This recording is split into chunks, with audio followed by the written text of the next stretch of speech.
So we are back to explain how does this program of two-dimensional arrays work. So the idea of this is to print this. The idea is to print this whole table right here in my green screen. That's the idea, and for that we need to create a program that we did on class. But we need to understand it in order to do more of the change the one position so that the table looks different. So for example, we have that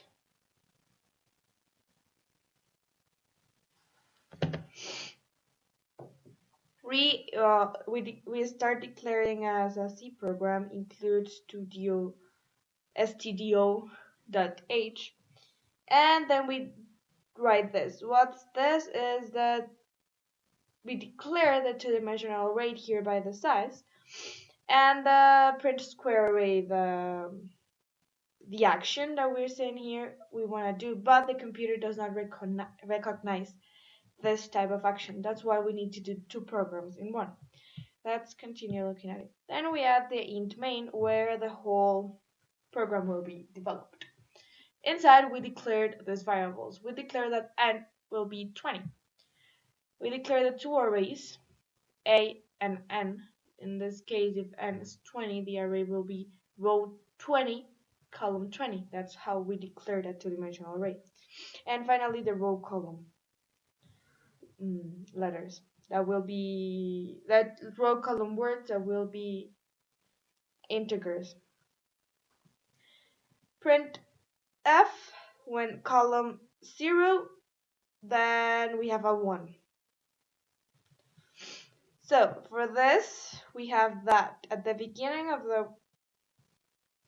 of the program, we have that row equals 0. Row needs to be less than n and 20. Row plus plus. So whenever it executes, the row will be plus 1. Then we have the column part.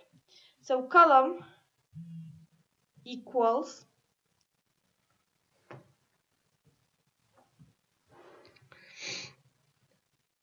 the same. So column starts on 0, it's less than 20, so it's n minus 1.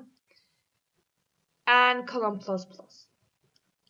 So this is how the for will work and how the column will start and the row will start and till what line will it last. Then we have here the for, the if. So if column is equals 0, remember column starts in 0. If it's equals 0, then the row and the column where they start will be 1. Else row and column will be 0. So when column equals 0, it means column here. It's 0.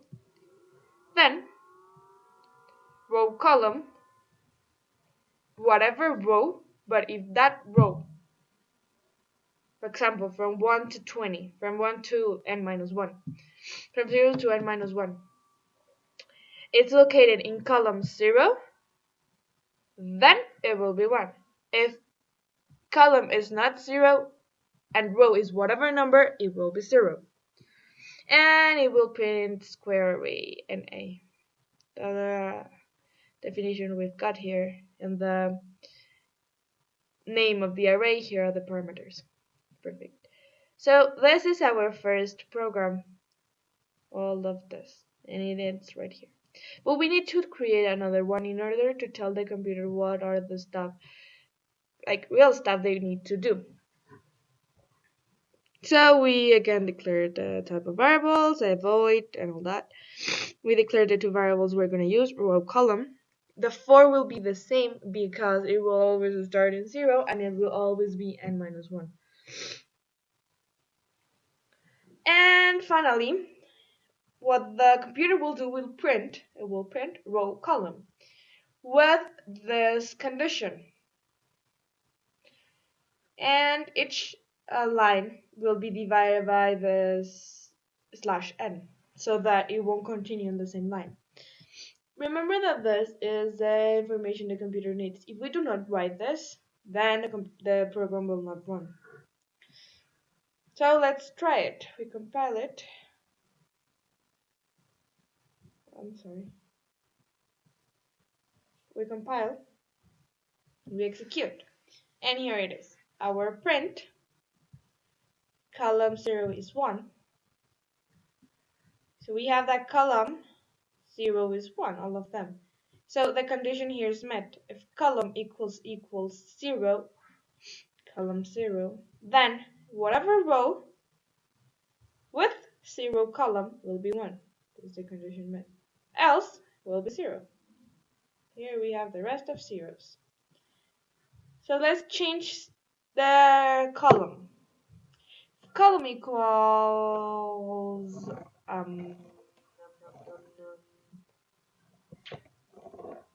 12, then row column will be 1. So let's compile it. Execute it. Perfect. So column number 12 is 1 and the rest is 0. But what happens if I do not want a 0 and I want a 9? So the rest of numbers, instead of being zeros, will be 9. And just 1 will be 0. Okay, perfect. So this is our example we did in class. So next video I will create another one with here. So what happens if I do not want that column equals 12 and I want row equals 12? So it's quite the same. The only thing that will happen is that the row will be the one that changes, not the column. If we want to create another type of this array, right now with column 12 in 1, we need to create though another if. So we close this if and we create another one, but that I will explain on the next video. So thank you for watching.